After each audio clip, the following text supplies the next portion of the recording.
Okay, so next we are pleased that you have Dr. Douglas Beck to share his presentation, Deep Neural Networks, Overview and Applications. Dr. Douglas Beck is the Vice President of Academic Sciences at Oticon Incorporated in USA.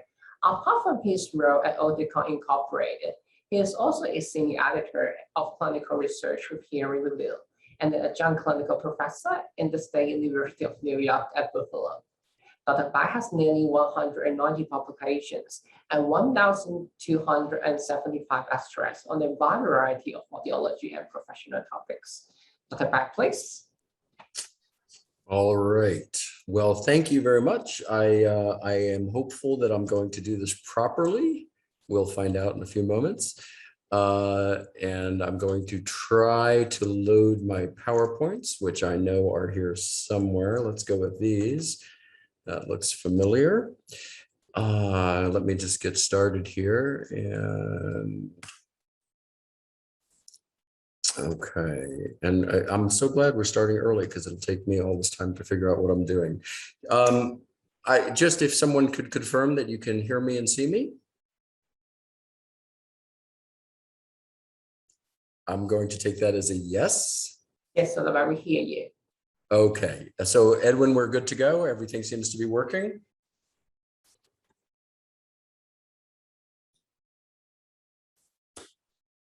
So am I okay to proceed? Yes, please proceed. All right, thank you.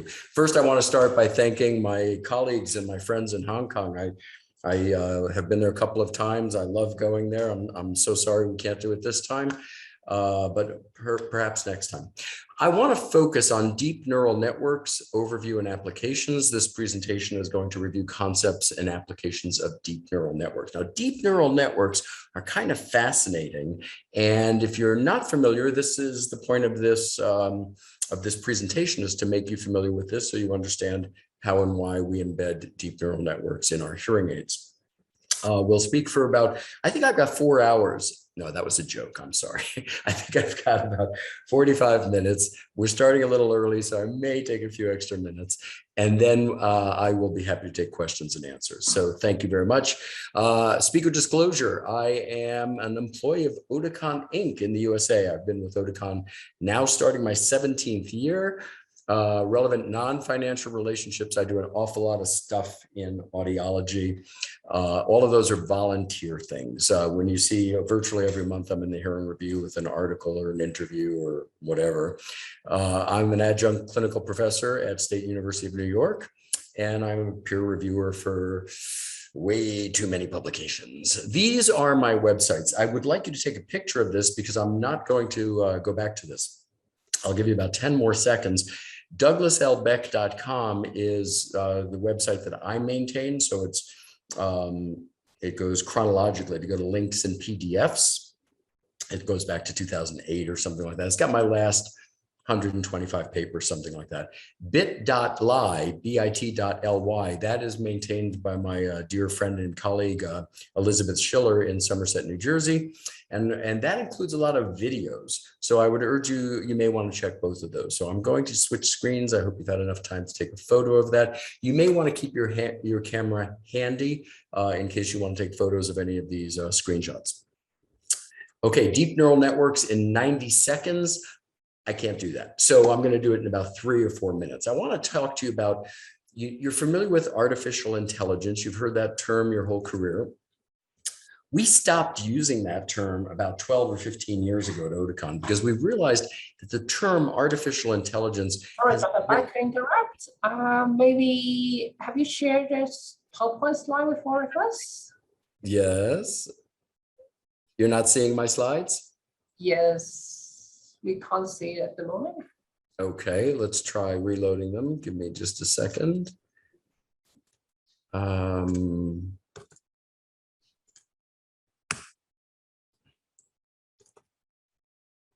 You know, this sort of thing always happens. Share screen again. And let's go back here again. And hopefully, okay, are you seeing it? Yes, this? we can now see it.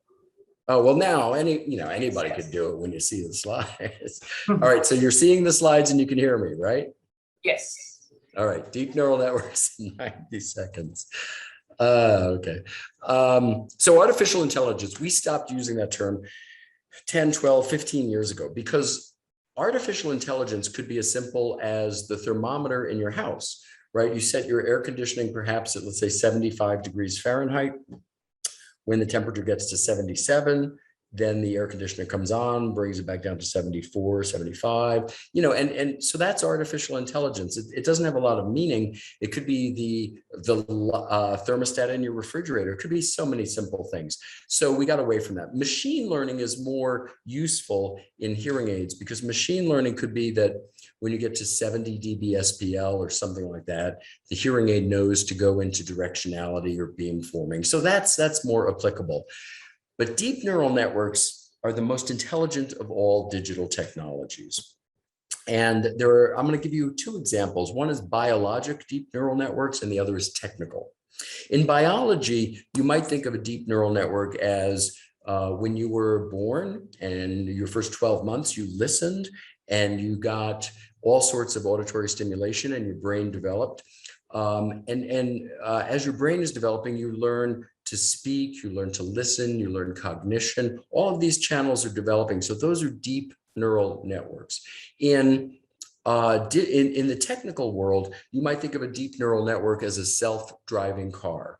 Self-driving car is rather amazing. It takes in a gazillion pieces of information all at the same time. It looks for patterns, it organizes that information, and then it makes intelligent decisions.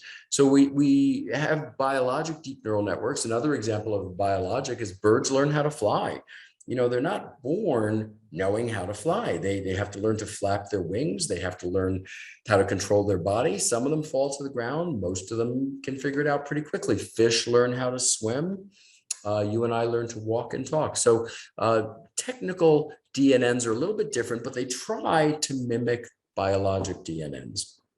When you think about technical DNNs, you might think about Amazon. Like if you, supposing I bought this tie at Amazon, which I didn't, but supposing I had, and it was $20 US, then Amazon would say about a week later, and you've all had this experience, I'm sure, about a week later, you get a note from Amazon saying, hey, Doug, we thought you'd be interested in this tie. Well, how did they know that I buy? Because it's a deep neural network. It's not cut and paste. They actually looked at what I buy, what I spend, what it looks like. And then when other alternatives come around, they tell me about those because they think that I might be interested in that. So, so what happens is we have these two different types and they're biologic deep neural networks have been happening since the beginning of time. Technical deep neural networks, recent innovation, last 10 or 15 years. So a deep neural network, regardless of whether it's biologic or digital, takes in vast quantities of input data, looks for patterns, it organizes information, and it gives a best fit outcome. So with our product, with Oticon MORE, it's actually been trained on 12 million speech sounds. So by the time you get it, it knows background noise, it knows foreground, it knows steady state noise, it knows all of these things about what humans want to pay attention to. So it's looking for patterns, it's organizing it, and it uses a best fit outcome. The best fit outcome means that it actually self-checks. It makes sure that the sound going to the eardrum is very, very similar to the sound at the entrance microphone to the hearing aid. So it does self-check to make sure the output maximally represents the input. Another good example, I didn't mention this one earlier, is facial recognition, right? You go to any airport in the world, pretty much, and absolutely in Hong Kong, right? And they're scanning everybody all the time to see who's there and who's supposed to be there and who's not supposed to be there. So facial recognition is a big deal in security applications. Speech recognition, the best example I could offer of that is Siri. When you use your Apple iPhone and you say, hey, Siri, where is my, I need a map to go to Toronto, Canada, right? And Siri will hear those words and it could be nonsensical. She'll still make sense of them. She'll still try to answer. Speech recognition, that's a deep neural network. We talked about self-driving cars. And if you label your photos like in Google Photos and you put in Michael or you put in May or you put in Natalie and you label a photo, then all of your thousands and tens of thousands or hundreds of thousands of photos of Michael or May or Natalie, they pop up when you put that in the search box. deep neural networks. All right, so how does all this tie into hearing aids? Well, when we started thinking seriously about audiology about 75 years ago, right after World War II, we started to think that the way the brain works with regard to hearing is you have air molecules moving out here, they get into your ear canal, they move the eardrum, the malleus, the incus, the stapes, that moves the foot plate of the stapes in the oval window, moving endolymph and paralymph, that then moves outer hair cells, inner hair cells, synapses to the eighth nerve, lower brainstem like lateral lemniscus, medial geniculate. Then it gets to the upper brainstem, superior elevator complex. Then it switches sides. So now you have ipsilateral and contralateral, and then it goes to the superior temporal lobe. And we thought, well, that's it, right? Sound is processed in the superior temporal lobe. Well, that's all good information. There's nothing wrong with that, except if you look at the dates of some of these newer papers, excuse me, what you'll recognize is that we know a lot more now. For the brain to make sense of sound, I hope you can see my pointer here. I want to draw your attention to neural code right here. What we have is the sound on the outside of the head going through the ear, and then we want a packed, really rich, dense acoustic neural code so that the brain can orient, because it's not just the superior temporal lobe, it's the entire brain which is involved in processing sound. So for the brain to do that well, the brain has to orient to all of the sound, then it focuses on the sound it picks, and then it recognizes or attributes meaning to that sound. It's very, very different than what we understood 40 and 50 years ago.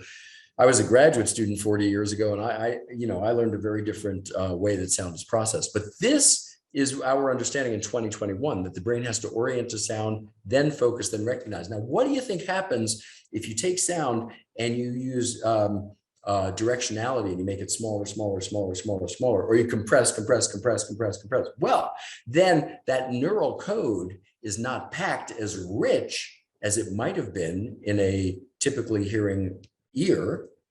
And so you have less information. So the brain can't really orient to the sound because it didn't get a full complement of sound, because we as hearing healthcare providers, unfortunately, we applied a diminution. We reduced through beamforming, through directionality, through all of these things we do to get this tiny little bit of sound. And then we just take that one little tiny bit of sound and we amplify it. The patient says, well, I did fine with you in the office when it was quiet, but I couldn't understand it at the restaurant, so I took them out. And I actually heard better with them out. Why does that happen? Because when they take them out, then their brain is getting a full neural code, and it can actually focus, on what it wants to focus and recognize. Now, of course, these are patients primarily with hearing loss. So we have to make sound audible, so it can be perceived, but we don't want to take all the dynamic attributes of sound away.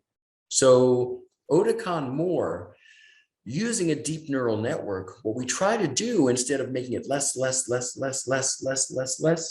through compression, through directionality, through beamforming, instead, we try to pack that neural code with a full representation of the acoustic sound scene. So I'll give you some proof of this.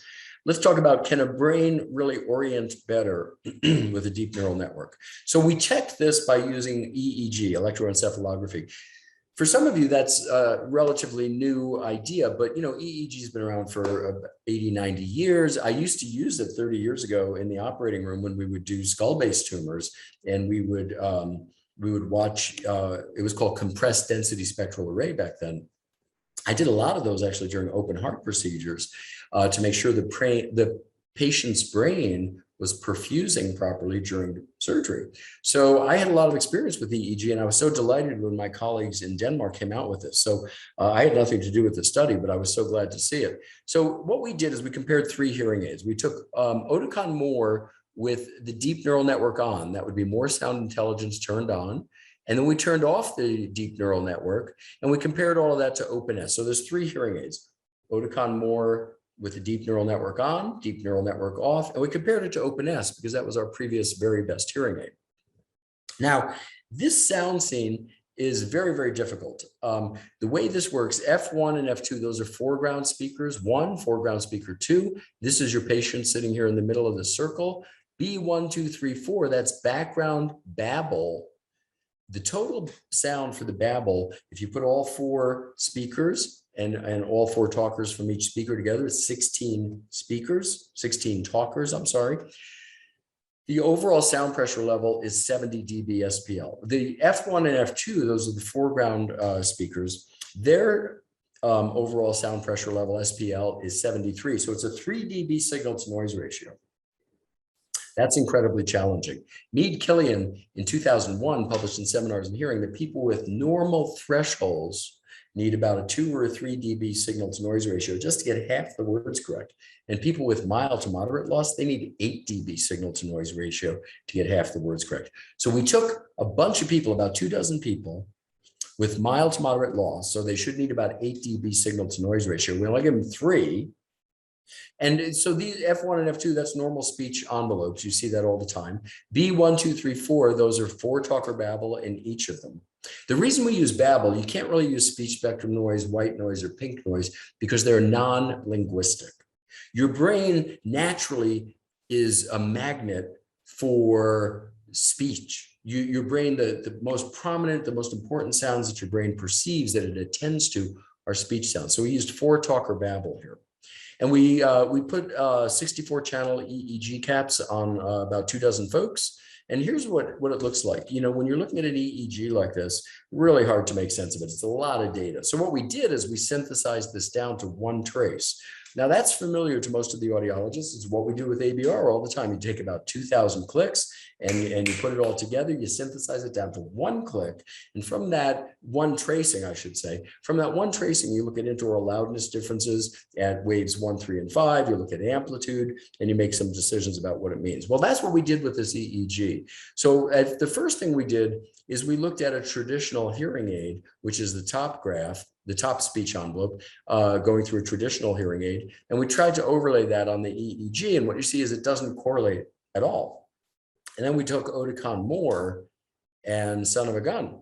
Yeah, correlates about 60% with regard to amplitude. What does that mean? Well, that means that the sound out here at the microphones of the hearing aids, when you're looking at that sound before it's been processed, and you compare that to the EEG, the brain activity, you see a correlation of 60% between Oticon MORE and the EEG, but the traditional hearing aid sound processing didn't really correlate at all. So it tells you that the brain is getting a better indication of what's really happening in the acoustic sound scene. That correlation of 60%, that's Oticon MORE. Every single Oticon MORE has been trained on 12 million speech sounds before you get it. And you know, this is why people, and I think you'll find this if you have fit Oticon MORE, particularly on previous hearing aid users, the #1 comment you hear is, oh my gosh, that's so clear. I can make sense out of the sound. Exactly right. Because what we're doing is we're not using directional to reduce the sound. We're not using compression to make it smaller, smaller, smaller, steal all the dynamics that the brain needs to orient. What happens instead is the brain orients really, really well to this. So if you were to do the math on it, it looks like this. This is more sound. This is the MSI more sound intelligence off, more sound intelligence on, and this is comparing it to the Open Sound Navigator in OpenS1. And what you're seeing is from off to on, 60% improvement in the correlation of the EEG, the electroencephalography, and that's in the early orient stage. So this is pretty good evidence that the idea of orient and then focus and then recognize makes good sense, and that's how your brain actually works. Now, the same time when we were bringing out Oticon MORE in the States, we brought it out in January of 21. I was reading this paper a few weeks later in the Journal of Neuroscience. Deep artificial neural networks reveal a distributed cortical network encoding propositional sentence level meaning. And if you break this down, here's what it means. Understanding how and where in the brain sentence level meaning happens is a major scientific challenge. And studies have helped map out semantic representation. And look at this carefully across temporal, parietal, and frontal cortex. So it's not just the superior temporal lobe. Semantic representation, that's the meaning of speech sounds, shows up as the entire brain is processing speech. So sentence level meaning is represented within and across many cortical regions rather than simply the superior temporal lobe. And I don't mean simply in that it's simple, it's not, but I mean, It's not unique. The rest of the brain is involved. Right now, I hope you can see me. I don't know if you can, but you can see my slides, so that's good enough. You know, if you like my accent and my tie and my shirt, then your amygdala, your emotional center, is going, ah, right? But if you hate my tie and you hate my accent, you're going, oh, I wish you'd shut up, right? So that amygdala, that emotional response to whatever the entire sensory scene is also dictating how you're going to interpret that information. So it's not just sound. And of course, we have vision processed in our occipital lobe, which is why I'm showing you PowerPoints. And that visual redundancy helps your brain make sense out of the entire auditory signal. So you have emotions, you have vision, you have smell, you have sight, you have sound, you have taste. All these things come together to process sound. Okay, so how do I prove focus? Well, focus, we can look at that as something we call selective attention. And here's a definition of selective attention that it's the brain's natural ability to organize and prioritize sound. So in other words, it's your ability to pay attention to who you want, when you want, in the situation you're in. So what we did is we took a bunch of folks, almost three dozen people with mild to moderate sensory neural loss, and we compared again the same 3 hearing aids, Oticon MORE with MSI on, Oticon MORE with MSI off. So that's the deep neural network on and off. And we compared that to OpenS, because again, that was our previous very best hearing aid. And in the simple environment, you see that's really, really simple. There's not much to it. You have 3 sound field speakers, and the fellow sitting in the middle is instructed, Mr. Smith, pay attention left. And then the challenge comes out of the left speaker. Say the word went. Mr. Smith, pay attention center. And out of the center speaker comes Mr. Smith, say the word though. So easy peasy, nothing to it, right? And people with mild to moderate loss, even without hearing aids, they're going to get 100%. It's a very easy task. But on the right side, we did a complex task. So we had the same 3 challenges in front, but now we added 4 talk or babble from 3 speakers in the back. Now this becomes an extraordinarily difficult task. So what happens with Oticon MORE? Well, statistically significantly improved the patient's selective attention in the complex sound. The simple environment, it was no challenge to begin with, so you don't see much of a difference there. Oticon MORE and OpenS did about the same. Oticon MORE did a little bit better. But in the complex environment, I'll go backwards here, when you have the Mr. Smith, pay attention left, Mr. Smith, pay attention right, and you've got that confounded with 4 talk or babble from 3 separate speakers, that's a pretty challenging task, but statistically significant improvement in selective attention in noise with Oticon MORE. So that's pretty darn good. So then I found this paper. This is from Nature Biomedical Engineering. You know, as a peer reviewer for so many journals, I spend a lot of my time just reading and catching up to science so that I know kind of what I'm talking about when I have to give a lecture myself. So this study is kind of interesting to me because it's not from audiologists, it's not from hearing healthcare providers. This is a study in the neuroscience literature looking at hearing aids. And what they said is in quiet environments, hearing aids improve the perception of low intensity sounds. Of course, hearing aids make sounds audible.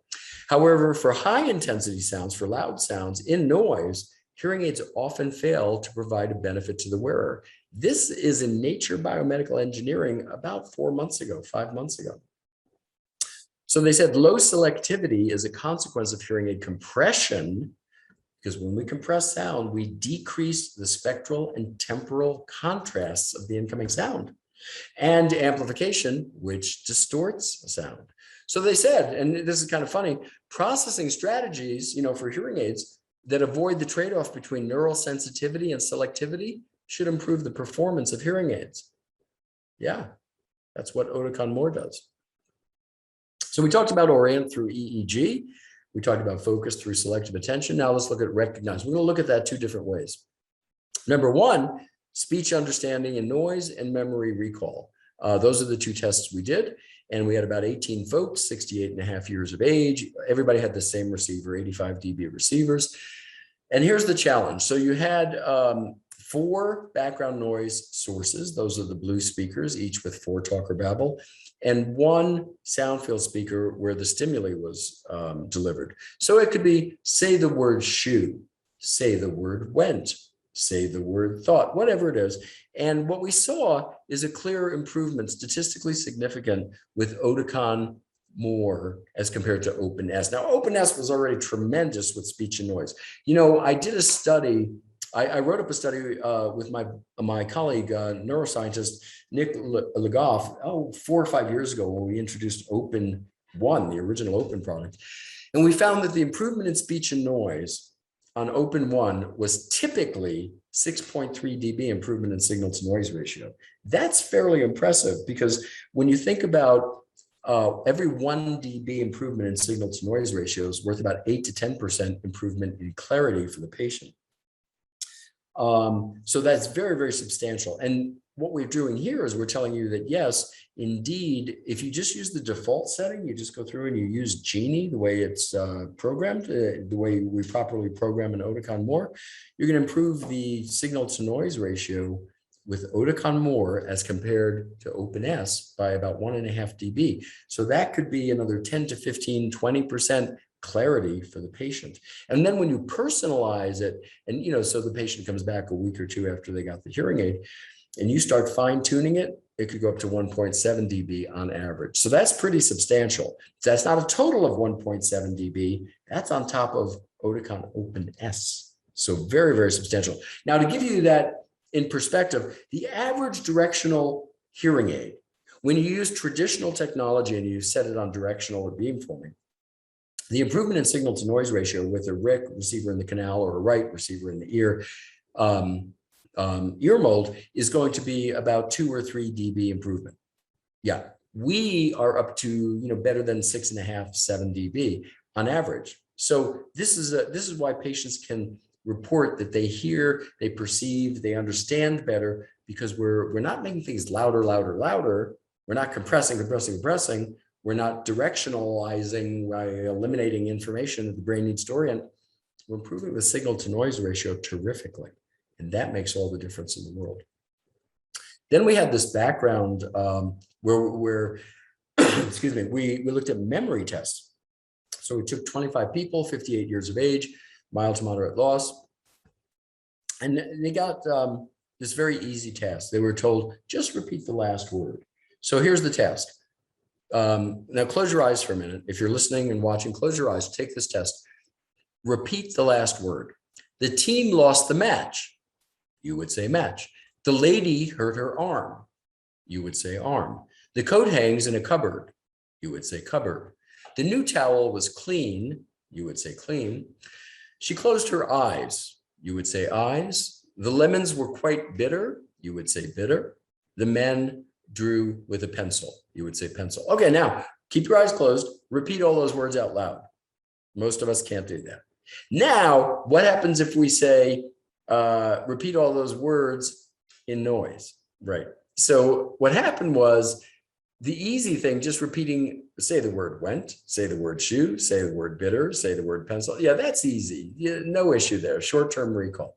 But when you have them repeat all 7 of the last words in background noise, they did statistically significantly better with Oticon MORE than OpenS. And the reason for that is they had a much better signal to noise ratio.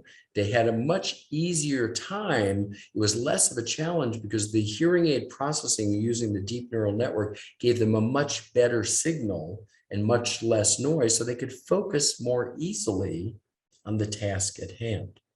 So we freed up cognitive space. We didn't need so much cognitive memory. We enabled the patient to listen more easily with less listening effort. So they were able to recall the words because the words made a bigger impact in the brain. Statistically significant improvement with Oticon MORE over OpenS. Now, we've spent all this time so far talking about just the deep neural network. If you look at an Oticon MORE, you've got the 12 million sound scenes recorded from real life, and you've got the deep neural network. So that's all part of more sound intelligence. But now I want to focus just a wee bit on more sound amplifier, on how we actually amplify sounds. For those of you who like slides with really big numbers, here's a slide with really big numbers. I'm not going to go into any of this other than to say that it's a pretty impressive chip that we've built on the Polaris chip. The PolarisTM is a significant step up in performance over VLOX and VLOX-S.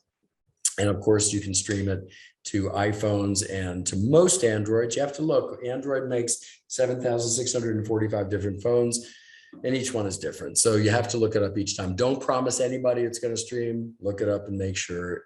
Chances are really, really good it will, but some Androids it won't. So when we're amplifying sound with an Oticon MORE, we use a 6 times higher resolution. This is a high fidelity amplification system. And you see these conventional compression, what it does is, supposing that we set compression at 65 dB and we go 2-to-1 compression. So every sound over 65 dB, supposing it's 85, and we're using 2-to-1 compression, so it's going to be presented to the ear at 75. But they're all going to be presented at 75. Everything over 65, which is now 85, they're all going to be equal through the compression system. What we've done with Oticon MORE is we prioritize compression to maintain the acoustic sound scene. So everything louder than 65, which is being compressed at from 85 to 70, no, it doesn't work that way anymore. What we do is we intelligently compress and amplify sound. So we maintain that original acoustic sound scene. We maintain the dynamics. So even though we've got compression turned on, a car or a dog barking might be louder than a feather dropping or a leaf dropping, whatever that is. So it's a 6-fold increase in resolution, and it's compression that you have not previously heard, because we use an adaptive speed pilot and we maintain the fine contrast and the balance across the acoustic sound scene. So I'm going to give you a quick look here. Look on the right side of your screen, and this is how normal compression works. You see this little, this is the compressor, and every sound coming through that hearing aid is being compressed. Not just the quiet sounds, but the loud sounds in particular. And that's a traditional hearing aid acoustic sound processor. Everything over the knee point gets compressed. Well, what we do with Oticon MORE, and what we've been doing for about 8 or 10 years now, is now this time watch the left side of your screen. We have, this is called a floating window of linearity. So any sound that's within that 12 to 14 dB range is not compressed. So instead of compressing every sound, we're just compressing the sounds we need to compress to keep the sound safe. And we're giving primarily a linear presentation of sounds that are within that floating window of linearity. And as you know, linear always sounds better than compressed sound. When you go to a symphony, you go to a rock concert, you go to a lecture, and the person is speaking, that is linear sound. As soon as you run it through an amplifier and you compress it, that's compressed sound. Compressed sound is always of a worse quality, a lesser quality. It contains less dynamics. What we do with Oticon MORE and what we've been doing through the open products is maintain as much linear amplification as we can to give the highest quality sound. Okay, so boy, I hope that didn't break. Let me pick that up. That was my phone. So I want to make sure that you're aware, and my friends in Hong Kong can get you these materials. You can find most of them on the websites that I showed you earlier, the bit.ly site and douglaslbeck.com. So this paper is all 4 of the studies we just went through. We went through EEG, selective attention, speech and noise, and memory recall. All of those are outlined in this paper written by my colleagues in Denmark. This is a paper that I published earlier this year. This is peer-reviewed at the Journal of Otolaryngology ENT Research, and this goes into depth on this topic, a little bit more depth than we've gone into today. You know, it's about 1:13 in the morning here in San Antonio, Texas. I can't believe I'm lecturing at 1 in the morning, but I do love you, so here I am. This paper goes more into the exploration of deep neural networks, hearing versus listening. And hearing versus listening is very important because hearing is merely detecting sound. Listening is processing sound. Listening is comprehending sound. Listening is untangling that neural code we talked about. So this is a peer-reviewed paper, Journal of Otolaryngology ENT Research. And again, you can easily get this at douglaslbeck.com or any of these papers. You can just Google them and you'll get them anyway. I want you to notice the date of this paper. This is August 2019, functionally 2 years ago. My colleague, Dr. Lars Bramslow, and I wrote this for hearing review 2 years ago on speech and noise research and deep neural networks. And Lars is one of our chief scientists at the Armstrong Research Center. It's quite an enlightening paper. I hope you'll get a copy of that and read it. But really, you know, we started laying the groundwork for deep neural networks and hearing aids about 2 years ago. This was my first publication. The folks at the scientists at Armstrong Research Lab have been publishing on this for 2 or 3 years at this point. This is a paper that Lars and I actually wrote together. It came out in January 2021, talking about deep neural networks. It's a relatively new term for us in hearing healthcare. However, deep neural networks were already successfully incorporated into many disciplines and are used by professionals and can be found in an astounding array of technologies. One of my favorite areas is where we use deep neural networks to understand what an MRI is telling us. And in particular, there are examples where they're looking at breast tissue, looking at breast cancer. And you know, when the radiologist is looking at it, they're pretty good. I mean, they're highly trained medical professionals. The only thing that does a better job in detecting breast cancer than a radiologist with a good quality MRI would be a good quality MRI with a deep neural network. They actually do, they have a higher hit rate. They have fewer false positives and fewer false negatives. So very impressive use of deep neural networks. Again, in our case, we're using a deep neural network to pack that neural code so the brain can orient to the sound, then focus, and then recognize sound. And as a result, we get rather staggering improvements in speech and noise, EEG, selective attention, and memory and recall. This is a brand new paper, came out about 3 weeks ago on sound quality and hearing aids. This is with Danielle Triansky. She and I work together in Somerset, New Jersey, and Brian Mann, who is one of our colleagues in Denmark. And this compares Oticon with our 2 top competitors. I won't tell you their names. You can probably guess who they are. We looked at Mushra, which is a multiple stimulus with hidden reference and anchor. It's how consumers judge stereos and hi-fi systems. So they used that, and we used difficult listening situations like cafes and restaurants, and when people wear masks. And what basically happened is very consistent with the UBS labs have shown. For the last, I guess, 16 out of 17 quarters, Oticon has been rated as the highest quality of sound by the